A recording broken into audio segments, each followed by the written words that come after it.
The gardens here at Riverhill were first created by my husband's great-great-great-grandfather, who bought Riverhill in 1840. His passion was collecting the rhododendrons and azaleas being discovered in the Far East and bringing them back to Riverhill.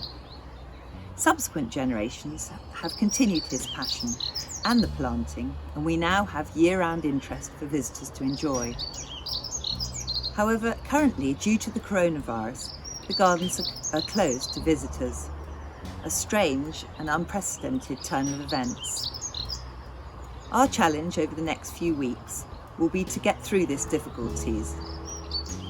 Riverhill is no stranger to difficult times.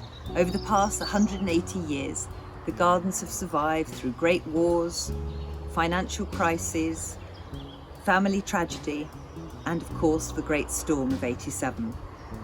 I'm confident that we'll get through this together.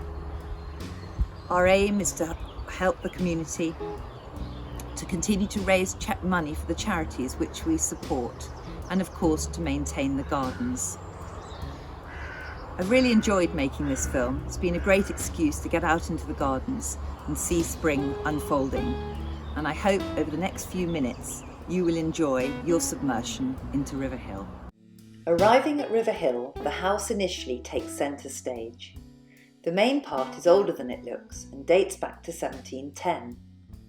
John Rogers chose Riverhill both for its fine and expansive views and acidic soil, perfect for growing rhododendrons and azaleas. Riverhill is still a Rogers family home, with 4 generations currently in lockdown during this coronavirus. Today's early spring tour will give you a flavour of the beauty of the gardens as they gradually wake from their winter dormancy.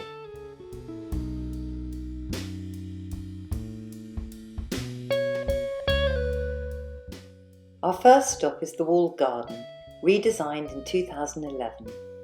The curvilinear grass terraces are inspired by the cultivation terraces in the Far East and are overlooked by the Himalayan hut, perfect for views across the Weald.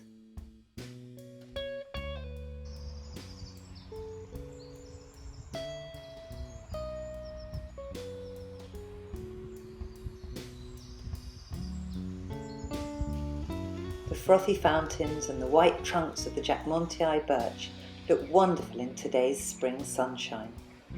We can't wait for this long border of peonies and allium to flower, and the old crabapple is just coming into leaf.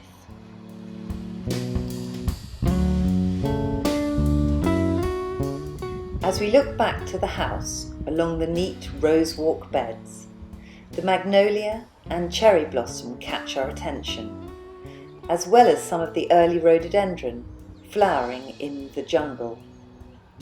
These are followed by the towering Wellingtonia and the spreading cedar in the old orchard, shading both the sculpture by Julian Wilde and the ponies.